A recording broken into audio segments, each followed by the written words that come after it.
A estação de tratamento de águas residuais de Ceiça, estrutura situada na Sabacheira, concelho de Tomar, deu um passo importante rumo à defesa do ambiente e da sua própria sustentabilidade. Está finalizada a obra de requalificação no investimento na ordem dos 2 milhões de euros, uma intervenção que é um passo para ajudar a ultrapassar parte dos problemas de poluição que têm afetado o rio Nabão. No entanto, convém referir, ainda há caminho para ser percorrido, desde logo cerca de 70 km de emissários para requalificar, só que, neste particular, será necessária uma verba a rondar os 20 milhões. Mas, para já está dado este pequeno passo. A ETAR de Ceiça, que tem pouco mais de 20 anos, serve hoje pouco mais de 10 mil habitações, em particular do concelho de Orém. A inauguração da requalificação foi presidida pelo secretário de Estado do Ambiente, Emílio Sousa, acompanhado pelos autarcas que estão ligados à Fundação da Tejo Ambiente. Todos eles, num ato simbólico, descerraram uma placa evocativa à realização das obras. No período de intervenções, Hugo Cristóvão, presidente da Câmara de Tomar, disse que a requalificação era esperada, esperando que seja um virar de página nas problemáticas questões relacionadas com a poluição no Nabão. De forma muito breve, dar-vos efetivamente as boas-vindas ao concelho de Tomar. Há esta confusão de toponímia, mas efetivamente estamos aqui nesta ponta nordeste, ou nordoeste, aliás,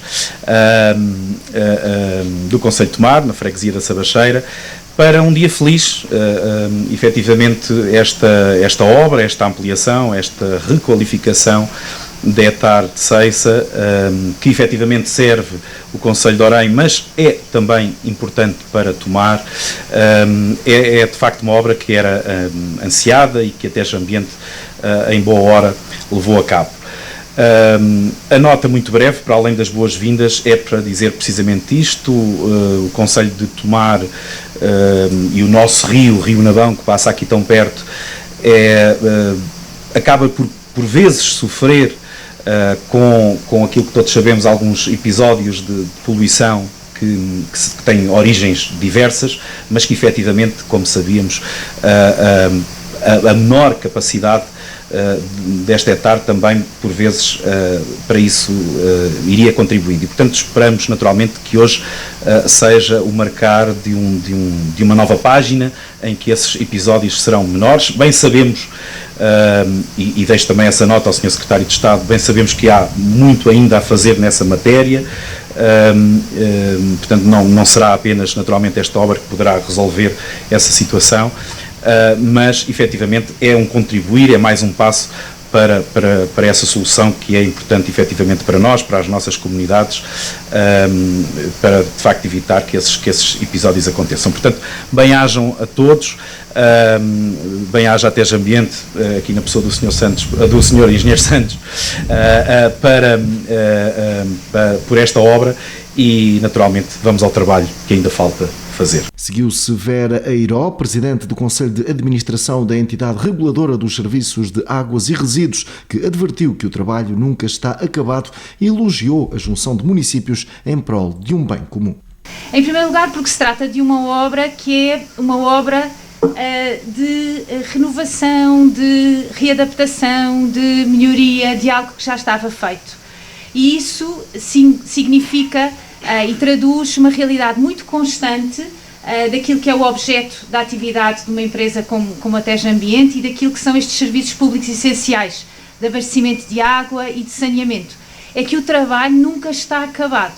É um trabalho em contínuo e, portanto, aquilo que foi feito agora nesta estação de tratamento será feito noutras instalações geridas por esta empresa e é feito e tem que ser feito pelo país inteiro. E, portanto, esta ideia de que é um trabalho que se iniciou em 2000 e que agora tem esta fase em 2024 e que não vai estar terminado.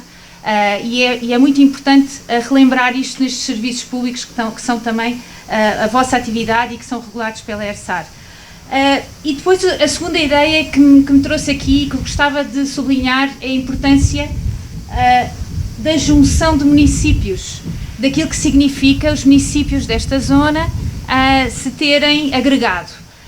Para a ERSAR tem sido uma prioridade o símbolo e a relevância das agregações e dar força às agregações. As agregações têm muitas dificuldades diárias, nem sempre é fácil para as pessoas que são abrangidas pela atividade da empresa agregada perceber as vantagens, mas esta é uma enorme vantagem. Nós estamos numa instalação que vai ser partilhada e que vai servir a vários municípios e podem dizer, bom, os municípios os utilizadores desta estação de tratamento são sobretudo do município de Tomar e de Orém, mas eu imagino que todos vão à praia do Agualde.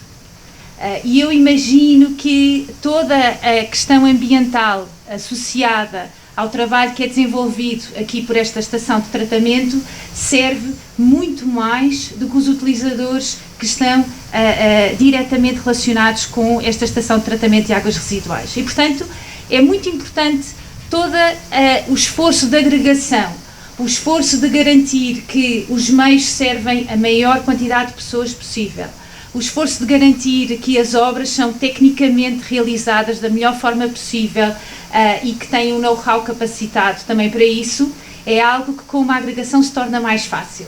E, portanto, venho aqui também sublinhar a importância desta agregação e a forma positiva como a entidade reguladora vê o esforço da Tejo Ambiente e dos municípios que nela se agregaram. Portanto, é uma obra de uma empresa agregada, de uma empresa que tem o esforço coletivo dos municípios que se associaram, que entendem fazer partilha dos seus recursos e que entendem servir melhor as pessoas que neles habitam. Luís Miguel Albuquerque, presidente do Conselho de Administração da Tejo Ambiente e também da Câmara de Orém, começou por enquadrar precisamente o papel da empresa na estratégia definida pelos 6 municípios fundadores e explicou o investimento de 2 milhões na Etar. A empresa Tejo Ambiente foi constituída em 2019 pela vontade de 6 municípios que se entenderam agregar porque entenderam que era necessário fazer mais em termos ambientais dos nossos municípios.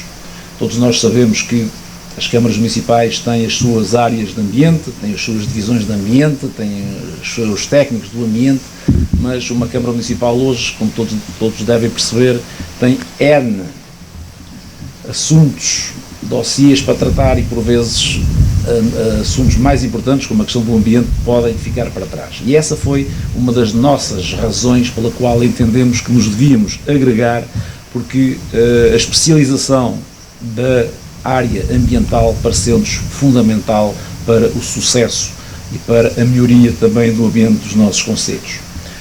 A economia de escala, obviamente que também foi uma das razões pela qual entendemos que poderíamos constituir esta empresa, obviamente, e se pudermos ver, se pudermos somar, é um bom exercício ver o resultado que cada município tinha à data da constituição da empresa na área do ambiente, resíduos, saneamento, águas, é isto que a empresa trata. Se somarmos os resultados operacionais destas três vertentes nos 6 municípios, nós tínhamos um prejuízo na altura de cerca de 4 milhões de euros, nos 6 municípios. Hoje, felizmente, a empresa já está com 2 anos consecutivos de resultados positivos. Esperamos que este seja o terceiro, e isso obviamente tem muito a ver com esta economia de escala que se realiza e que se faz por força da junção destes municípios.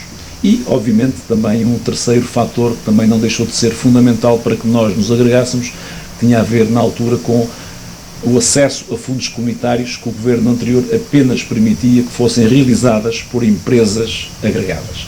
E nesse sentido entendemos que também aí era importante agregarmos, e hoje a Tejo Ambiente é uma realidade, com 5 anos de existência, serve cerca de 106 mil pessoas, tem uma área de abrangência de 1.500 km² e serve cerca de 77 mil alojamentos. Quando iniciámos, há 5 anos atrás, vou-vos aqui dar apenas 3 exemplos do que era as taxas de cobertura, as taxas de eficiência dos nossos municípios e o que são hoje.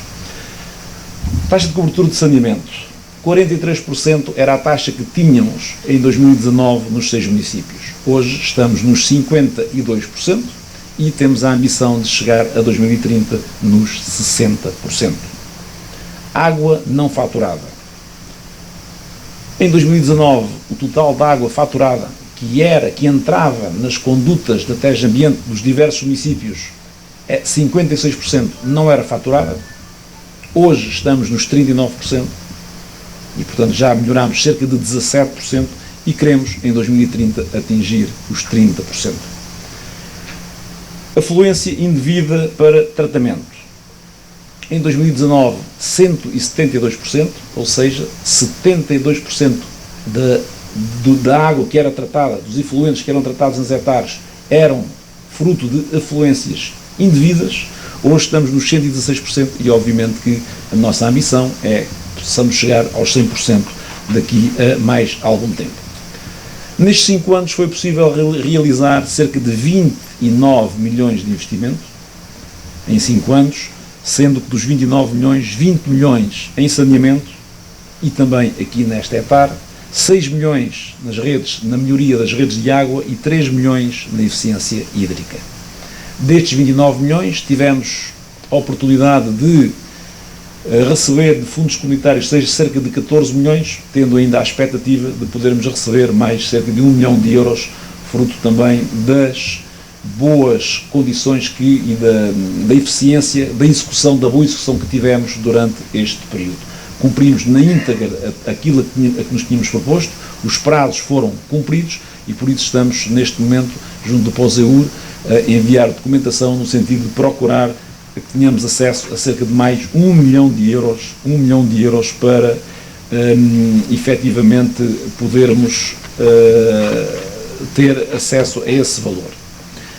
Esta realização da hectare foi efetivamente uma das obras em que mais nos envolvemos.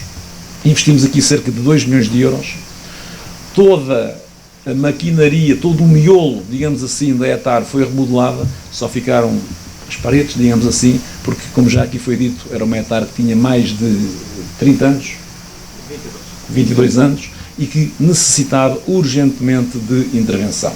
Como o Sr. Presidente da Câmara de Tomar já o aqui disse, alguma da poluição que se registra no Navão era oriunda daqui, por força da inoperacionalidade de muitos dos equipamentos, mas a dizer também que ela está dimensionada para 15 mil habitantes e que hoje apenas aqui vêm para aqui efluentes de cerca de 10 mil, o que significa que ainda temos aqui uma margem de manobra grande, mas, e aqui é um dos grandes problemas que temos, na altura das grandes chuvadas, por força da deterioração dos emissários, há efluências muito significativas de águas pluviais que, obviamente, ultrapassam nesses dias a capacidade de tratamento de esgoto desta hectare.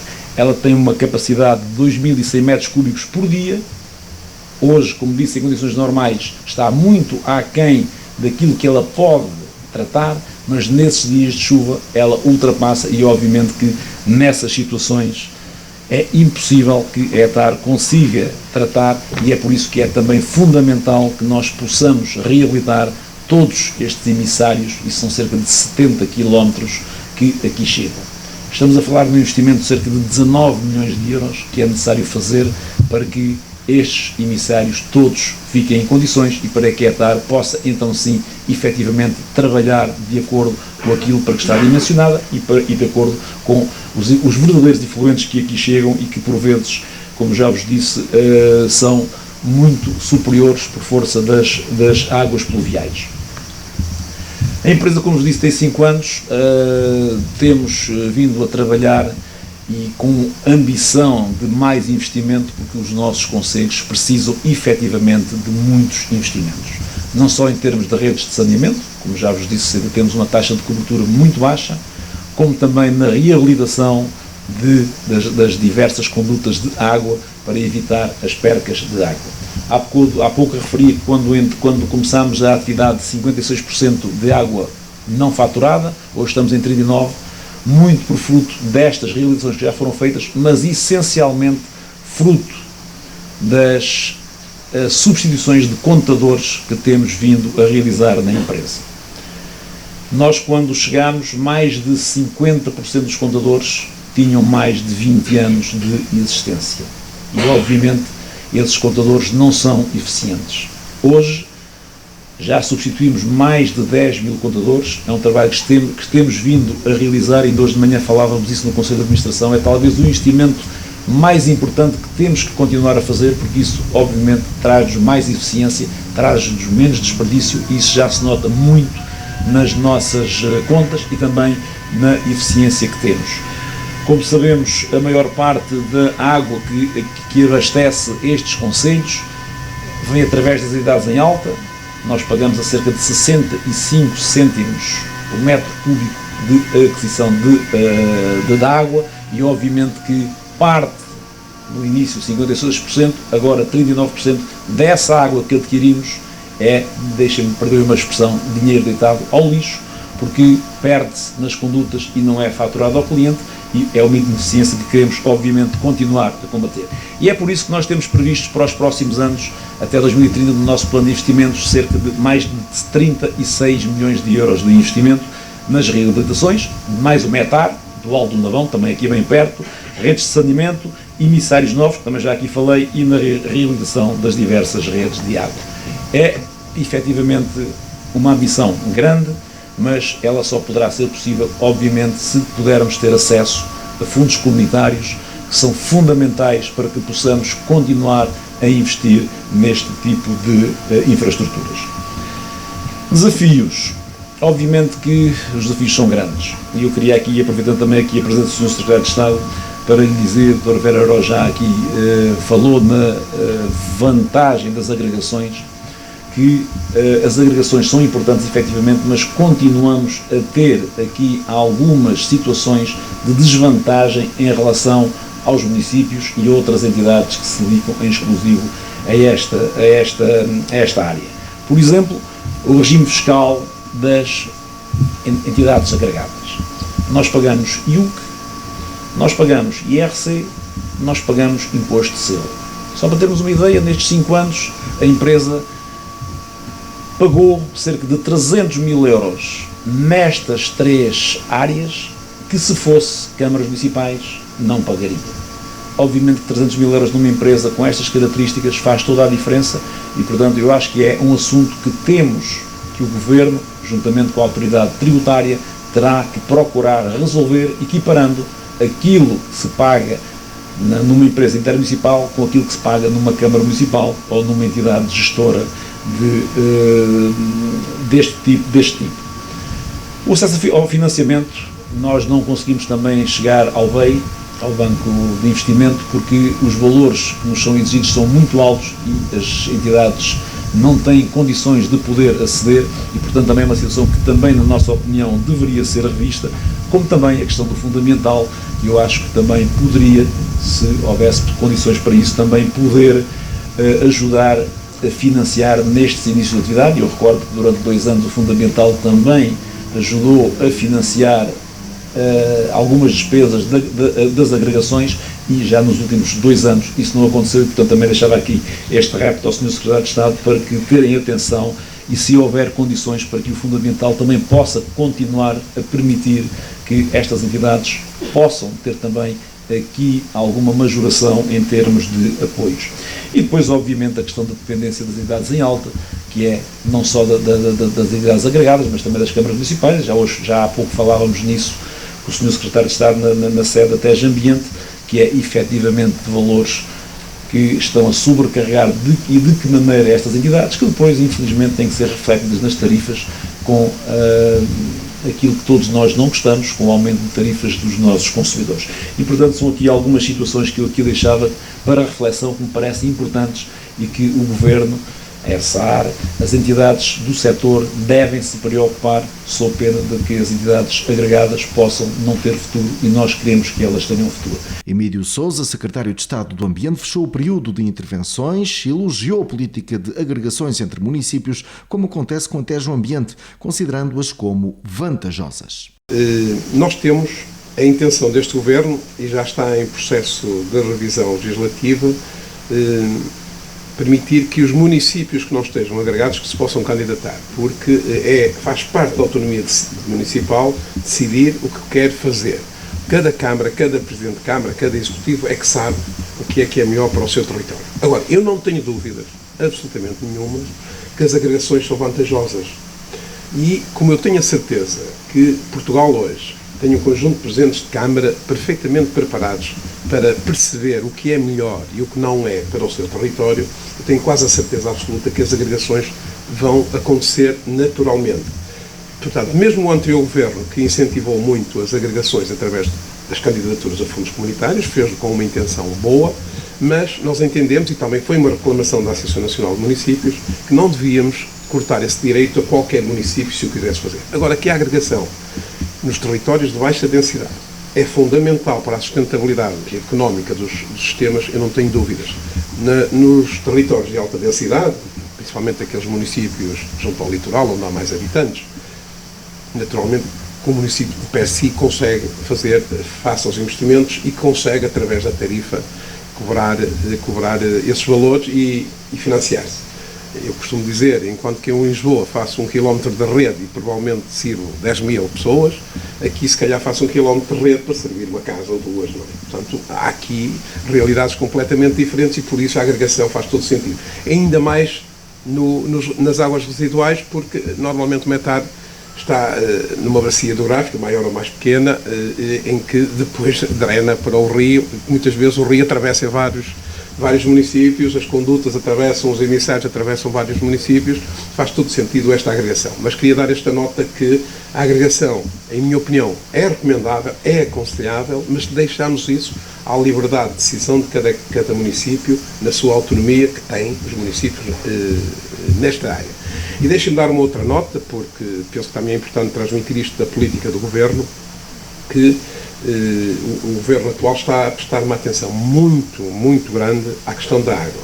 E julgo que foi pela primeira vez que um Primeiro-Ministro de Portugal esteve na apresentação de uma resolução do Conselho de Ministros sobre a água, a propósito da seca no Algarve. Portugal, felizmente, hoje só tem problemas de abastecimento de água para consumo humano e para algumas atividades económicas no Algarve e um bocadinho ali no Baixo Alentejo, na zona do Mira, mas o país, por força de uma reforma que se fez há cerca de 30 anos, recordo-me que isto começou há mais ou menos 30 anos, hoje o país, através dos sistemas em alta e da organização que se fez nos sistemas em alta, hoje o abastecimento público de água está razoavelmente garantido, tirando a questão do Algarve. Mas, e por força desta consciência das alterações climáticas, destes ciclos de seca que nós sofremos em todos os territórios, o Governo decidiu, e o Sr. Primeiro-Ministro também o afirmou, e a Sra. Ministra, que vamos rever o Plano Nacional da Água no sentido de rever até algumas origens da água que há 20 ou 30 anos nem sequer pensávamos. Nós há 20 ou 30 anos não pensávamos sequer na dessalinização de água para consumo humano e agora já estamos prestes a avançar com uma desalinizadora para consumo humano no Algarve. Nós, há 30 anos, o reaproveitamento das águas residuais para regas ou até para outros usos, não pensávamos nisso e hoje faz parte de alguns territórios, é uma grande necessidade de aproveitarmos esta água para outros usos, para regas, campos de golfe, lavagens de ruas, etc. Não quer dizer que seja aqui, porque as pessoas às vezes julgam que pelo facto de recomendarmos o uso da água residual tratada para alguns usos menos importantes que o consumo humano, que é recomendável em todos os sítios, nem sempre, porque para levar a água que está num buraco, para levá-la lá para cima, precisa gastar energia, portanto se não temos falta de água não precisamos fazer esta reutilização. Portanto é para dar estas notas. Mas a maior... E deixa-me para deixar de falar isto, porque está aqui muitos técnicos que sabem isto mais do que eu, o maior desafio que nós temos é precisamente as perdas de água. O Sr. Presidente referiu aqui um número que naturalmente é muito preocupante. Eu não sei se disse não faturada, se são perdas, às vezes juntam-se as duas coisas, mas perdas de água de 39% é um número assustador. E se eu diria que em 3 anos, aliás, eu cheguei a pensar, propomos isso na nossa Estratégia Nacional da Água, propomos que em 3 anos ninguém devia ter mais de 20% e em 5 ninguém devia ter mais de 15% de perdas. E eu acho que até é um objetivo interessante e desafiava até João Ambiente a pôr nos seus objetivos isto, porque estas perdas, como disse bem, resolvia um problema da renovação das infraestruturas, resolveria problemas porque é outra coisa que nós fazemos mal em Portugal. Fazemos uma obra e muitas vezes não pensamos na sua manutenção. E os sistemas, como foi dito pela doutora Vera Eiró, e então os das águas residuais que são mais corrosivos, isto exige uma manutenção permanente. Nós temos que estar sempre a investir. O Sr. Presidente da Câmara de Ourém disse há bocadinho e bem que tinha 39% de perdas, porque as condutas provavelmente estão velhas, é muito fácil passa um caminhão mais pesado e rebenta com tubo, as águas que se infiltram, as águas de infiltração para tratamento, que é sempre complexo, nunca vamos conseguir atingir um número ótimo, porque estamos a falar de tubos que estão junto a uma linha de água, estamos a falar de uma caixa que de repente se mexe um bocadinho e a água começa a se infiltrar lá pelas juntas. Eu recordo na minha anterior atividade profissional, que também era água e saneamento, e uma vez presenciei um campo de água alagado, em inverno, estava cheio de água, com meio metro de água, e o agricultor, para resolver o problema, tinha lá uma caixa de saneamento, algures no meio do campo, e ele foi lá, abriu a tampa e esgotou aquilo no estande, portanto, resolveu o problema da drenagem da água no campo. Portanto, estas situações acontecem com a maior das naturalidades e, de facto, sobrecarregam os sistemas. Mas isto para dar nota, Sr. Presidente, que através da tarifa, através da redução de perdas, nós podemos fazer uma adequada manutenção dos sistemas. Eu digo isto porque é muito provável que a Europa não venha a alocar muitos fundos ao setor. A grande fatia de fundos para a água e para o saneamento aconteceu há 30, 20, 10.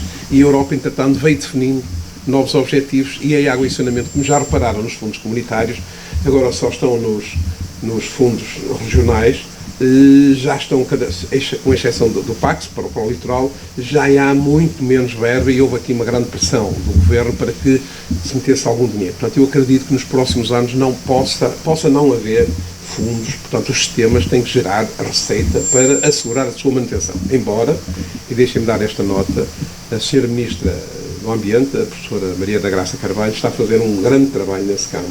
Eu espero que também resulte em dinheiro para nós todos. Foi aprovado agora no Conselho de Ministros do Ambiente da Europa uma carta feita por Portugal, feita pela Sra. Ministra, no sentido da água passar a ser uma política prioritária da União Europeia. E a carta foi subscrita por 20 países, mais Portugal, 21. E eu julgo que vai chegar aos 26 ou 27. Alguns países têm alguns problemas porque a Constituição considera a água pública, há ali uns procedimentos legais que é preciso tomar, mas nós estamos a tentar pôr a água outra vez nas prioridades da União Europeia, e para isso podemos vir a ter novamente nos fundos comunitários verbas para a água. É evidente que os problemas do Mediterrâneo, ainda hoje, não sei se tiveram a oportunidade de ouvir o discurso da von der Leyen, que ela falou o programa especial para o Mediterrâneo associado também à água, porque nós, os países que têm da bacia do Mediterrâneo, quase todos, a sul, têm muitos problemas de água. Portanto, é preciso olhar para isto de uma nova forma, e o nosso Governo está a olhar para isto de uma nova forma. Mas para não ser muito maçador, deixa-me já agora, para concluir, com uma coisa que a professora Veiró disse, e muito bem, e falou de uma praia fluvial aqui próxima. Eu recordo nessa minha anterior atividade de água e saneamento que o investimento em saneamento quase sempre era os autarcas, nós, presidentes de Câmara ou vereadores, ninguém prestava muita atenção, não ligávamos muito porque dizíamos que era abrir buracos, enterrar tubos, gastar dinheiro e ninguém via. Ninguém via o trabalho. E um autarca gosta que o trabalho se veja. Até porque depois tem que ir a votos e tem que mostrar trabalho. O que é que aconteceu, e eu tive prazer e honra de participar nesse processo, em Vila Nova de Gaia, onde eu estive nesse tempo, em que nós passámos a mostrar que aquele investimento era um investimento que se via. E recordo que fizemos lá uma hectare, umas condutas, que gastámos 20 milhões de euros, e depois fizemos uma grande campanha com percursos pedonais junto à Ribeira, com a praia fluvial no Ribeiro, pequenos ribeiros, e o meu presidente dizia na altura, isto custou 20 milhões, mas o que deu notoriedade à obra foi os 200 mil que gastámos no percurso pedonal. E isso começou a acontecer, e hoje praticamente todos os territórios têm muito orgulho em ter uma linha de água limpa, há bocadinho falámos aqui no Rio Navão, em ter uma praia fluvial que também compensa alguma distância do mar ou de outros sítios. Portanto, o aspecto paisagístico, a renaturalização das linhas de água, podermos olhar para o Rio limpo, passou também a constituir algo que muito nos orgulha, e eu penso que isto foi uma alteração significativa e que devemos continuar a manter. Por isso, Sr. Presidente, e aqui até já ambiente, a todos os Presidentes, os meus parabéns. Eu tenho a certeza que a vossa agregação tem todas as condições para andar, porque penso que também há aqui uma consciência que a tarifa deve ser, aliás é o princípio que a União Europeia defende, do utilizador ou do poluidor-pagador, e se a tarifa cobrir os custos, deve também cobrir os custos da reabilitação e da manutenção do sistema. Se já tem há 2 anos resultados positivos, dou-vos os parabéns porque estão no caminho certo. No que diz parte do Governo, e porque o nosso país precisa muito disso, estamos a tentar meter a água novamente nos fundos comunitários, estamos a desafiar todos os sistemas a tornarem-se eficientes, e eu julgo que esta eficiência vai libertar fundos para outros investimentos, e na revisão do Plano da Água, do Plano Nacional da Água, e na revisão do setor empresarial do Estado. É objetivo estratégico do Governo, não posso ainda calendarizar isto com exatidão, que os sistemas em alta abasteçam os municípios todos ao mesmo preço. A intenção é esta. Há um caminho a percorrer, porque naturalmente há investimentos que foram feitos, há recuperação do investimento que tem que ser feita, mas como objetivo estratégico será que a água em alta seja igual em todo o país. Porque de facto não faz sentido que quem é servido por um sistema do interior, que tem uma tarifa muitas vezes mais alta do que quem tem um sistema onde a água abunda no litoral e a tarifa é mais baixa. Portanto, ao nível da alta, a intenção estratégica do Governo é que todas as tarifas em alta sejam iguais em todo o país.